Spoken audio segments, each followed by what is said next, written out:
I'm Zach, I'm autistic, and my mom did not take Tylenol during her pregnancy with me. My dad has autism, though. A little bit on the scientific process. You cannot make a pregnant woman take a substance for the sake of an experiment. Anywhere. That is considered unethical. So, if you ever hear a study that was done on pregnant women who have taken a substance, that is a substance that they took of their own volition and then were asked about after the fact. That means that, by definition, any study you hear about Tylenol being taken during pregnancy impacting neurodevelopmental disorders is something that is, at best, correlational and not causational. But that is correlational, right? Is that not damning? Let me give you an example. Back in the 16th century, tomatoes were called poison apples, which is still a valid term for them. Tomatoes suck. But they weren't saying it in jest. They genuinely thought it killed you. And for good reason. They saw that people would eat the tomatoes, and then they would die. And so for 200 years in history, we simply did not eat tomatoes, because we were certain that people were dying because of it. Until we realized that the only people who ate the tomatoes were rich people who would then eat them off of pewter plates, which are made with lead. And what would happen was when acidic food, let's just say, I don't know, a tomato would be eaten off of that plate. It would literally dissolve the plate and absorb it into the food, and then they would eat the lead and they would die. This was not the tomato's fault. It was correlated with their death, but even though it caused the lead to be absorbed into it, if I just take a tomato, I'm not dying from it if I don't put it on that plate. See, that's what we mean when we say that correlational is not damning. Here's another example. During the summer, more people buy ice cream. Also, more violent crime is committed. Great news for everybody who likes ice cream, that doesn't cause violent crime. What does in fact cause more violent crime is the fact that there are more people outside, and they're hot and they're irritable. This is all to say, you know who takes Tylenol during pregnancy? Women with fevers. And you are never going to believe what has a plausible causal relationship proven between it and neurodevelopmental disorders being developed in children. That's right, fevers. To be clear, there are multiple different scientific papers that do recognize that there is a correlation between people who take Tylenol during pregnancy and the child they have having autism. But it's ice cream, man. You can't say that it will cause autism. You could only say that it could, in the same way that you can say you could lose your job tomorrow. Like, yeah, I guess you could. Are you planning on doing that tomorrow? Why do you think you're going to lose your job tomorrow? Did you do something wrong? You didn't do anything wrong. I know that this is said a lot by people who are acting in bad faith online because they don't expect you to actually look into it, but I implore you, look it up. Find a single scientific paper that says anything about a definitive relationship between acetaminophen, the drug in Tylenol, and children having autism. And I don't mean go on TikTok, go on a news site, go even to a government official. I mean, look for a paper that is scientific and published on Google Scholars. I promise you, you will not be able to find one because it does not exist. I'm not going to be sharing every single study on the relationship between the two things, but I will share the single largest. It was published just last year and covered nearly 2.5 million children born in Sweden between 1995 and 2019. They looked at differing levels of acetaminophen use during pregnancy and actually did find that children were 5% more likely to have autism if their parents took acetaminophen during the pregnancy. That sounds bad! But they also paid special attention to the cases of siblings, particularly mothers who took Tylenol during one pregnancy but not for another. When this was done, all associations went away immediately because the siblings would be just as likely to be autistic regardless of exposure to acetaminophen. This instead suggests that it is genetic. Whenever I hear influencers allude to sources, I always have it in the back of my mind that they might be cherry picking information. But I'm not. I told you the bad part. I even shared with you the bad part. It's the biggest study on the topic to date, in both years done and cohorts counted. And even then, it says, this looks like a genetic issue. For the president of our country to call autism a horrible crisis and also not accept that autism has always been around is absolutely baffling to me. It's not that it didn't exist. We were busy using our medicine abilities on survival. Mental health was always poorly understood. You weren't autistic, you were just mad. Or you went right under the radar because you were intelligent enough. Also, I think that we need to bring back calling people mad. He's gone mad! That goes hard. But something being new, which, by the way, autism is not, it is a century-old term, does not mean that it's fabricated.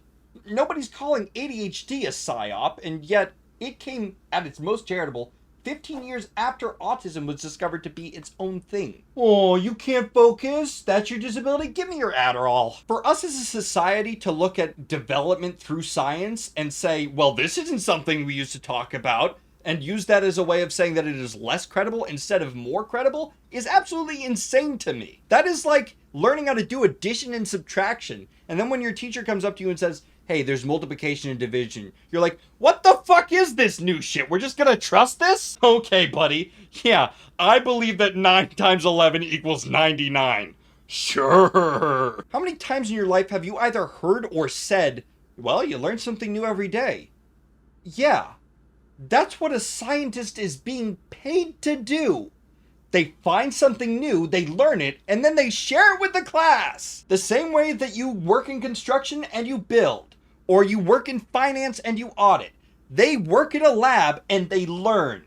And respectfully, I'm not going to the financial auditor and asking what his opinion on Tylenol is. The same way that I'm not going to a scientist and asking them how I should look at risk assessment. There is something on the planet that you are in the top 10% of most knowledgeable people about. I don't care what it is.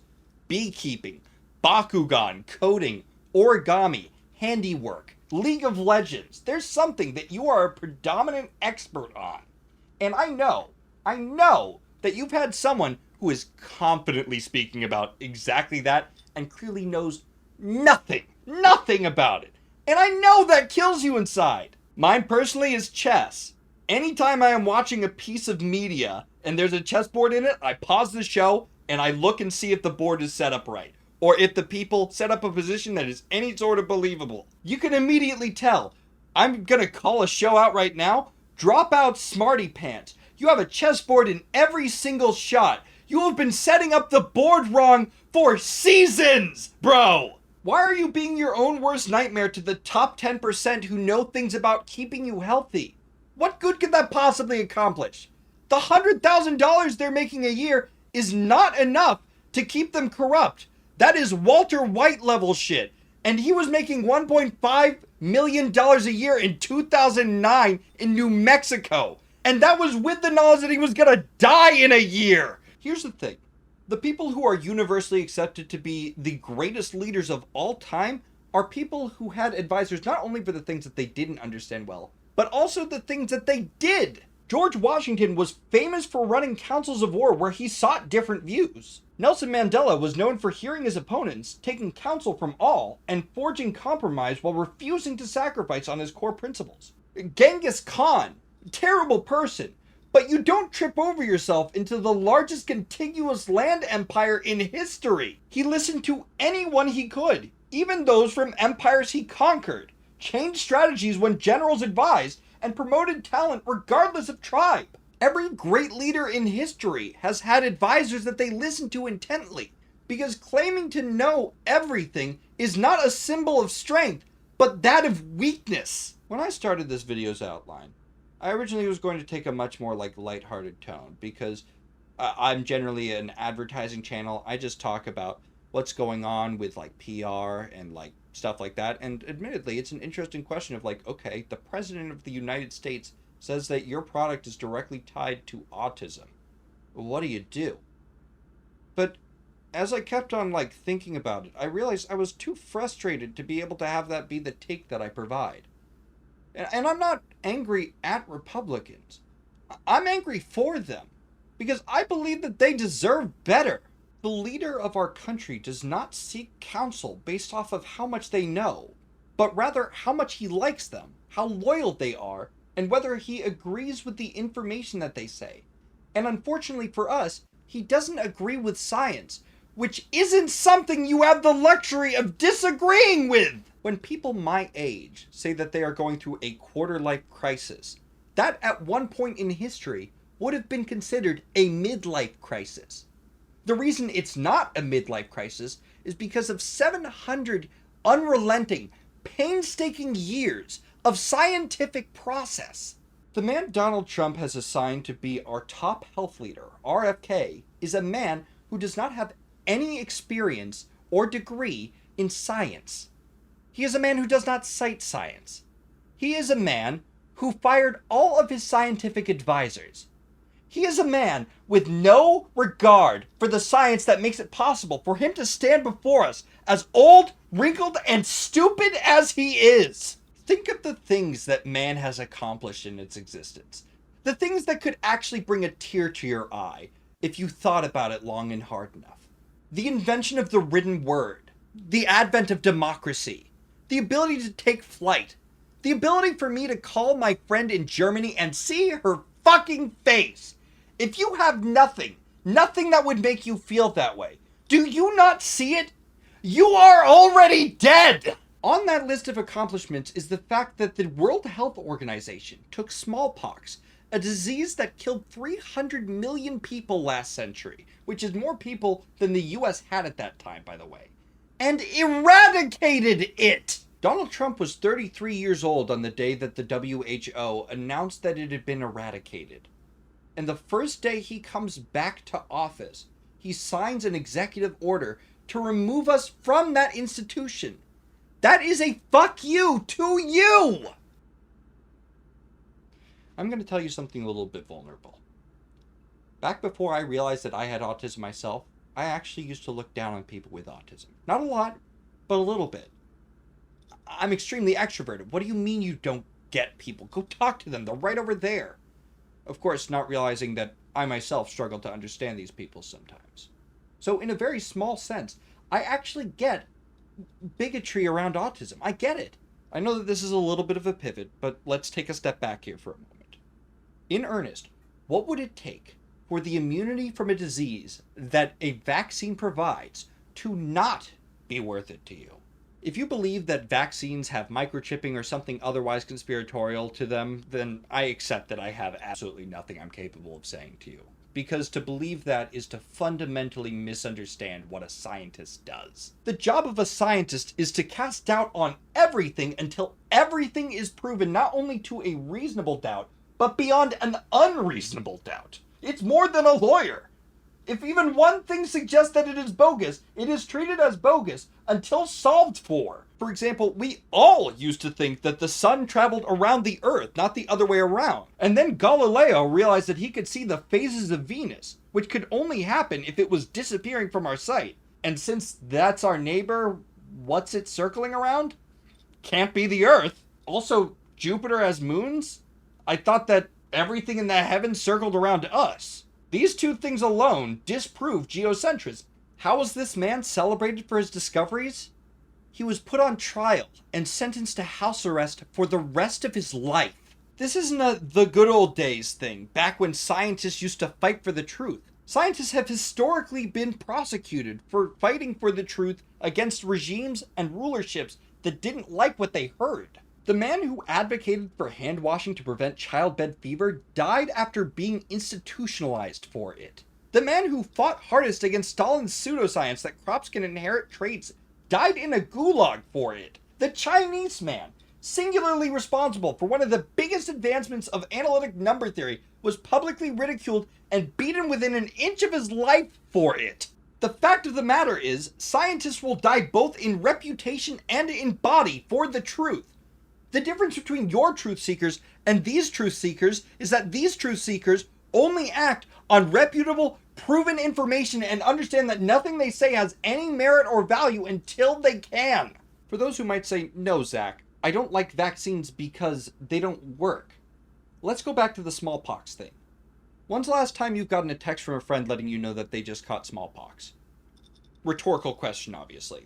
There hasn't been a case like that in 50 years. But I could go down the list.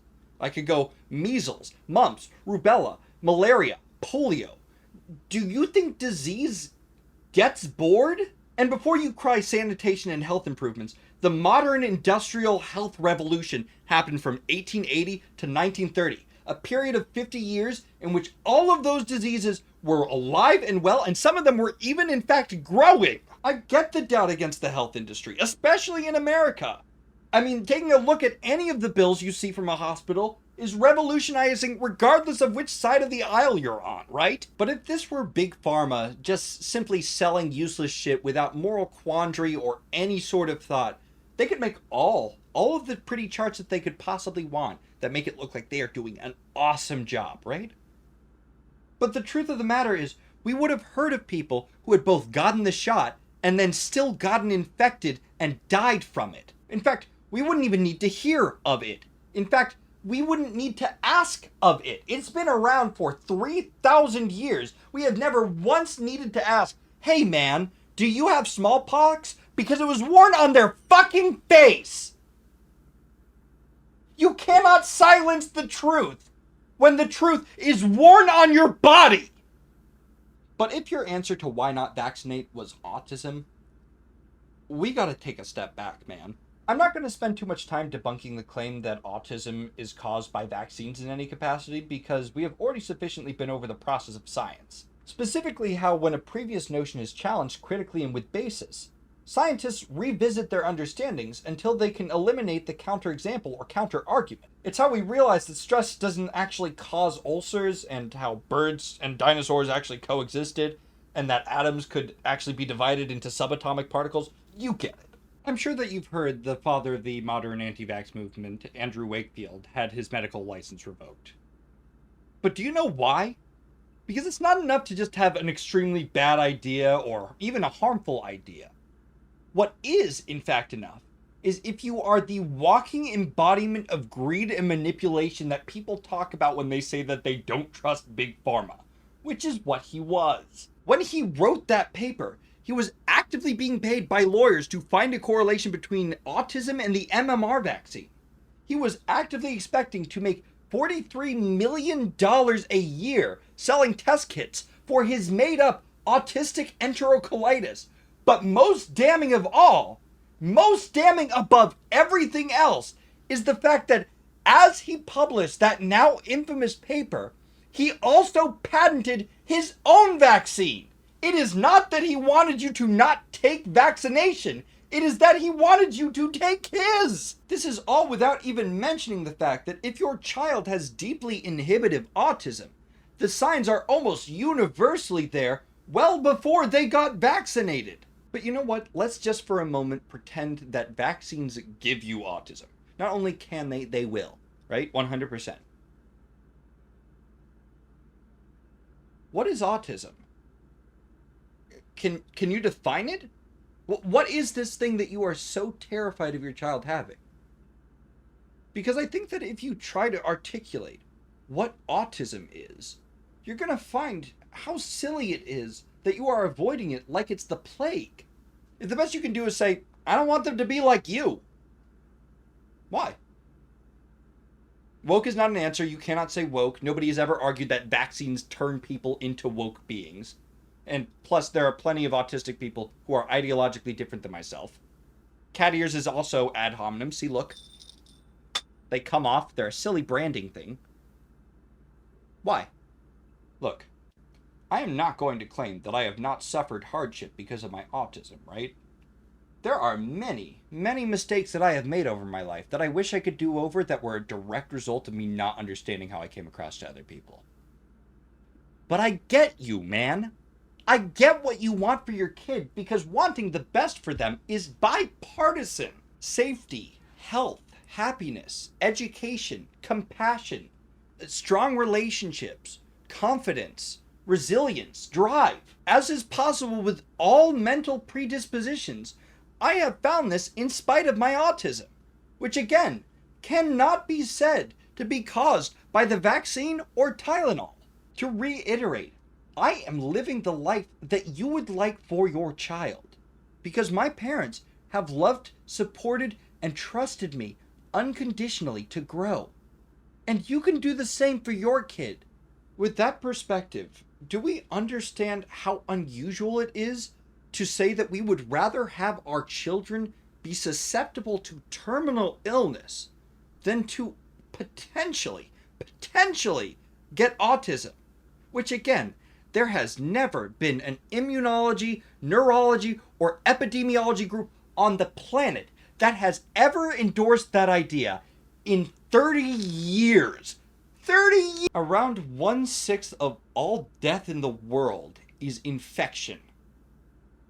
In the time that you've been watching this video, this number of people have died, and this number of people have died specifically from infection.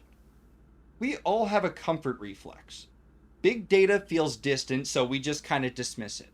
I get that. I do that myself. But I need you to understand. I'm talking about you being the statistic. I don't want you to be the statistic. I am talking to you this passionately and aggressively, not because I think that you are stupid, because I don't think that you're stupid. I think that you're scared. Because we all are. Everyone. We're all scared. We've all been the victims of being misled one way or another. And if I don't look out for me, who will? But it is sickening to watch as science, proven science, is simply disregarded by men who do not read the words that are written and published only after unforgiving scrutiny, unrelenting trialing, and unassailable evidence. And it is sickening to watch as my so-called mental disorder is used as a scapegoat for keeping our planet less than safe and healthy. And you deserve better.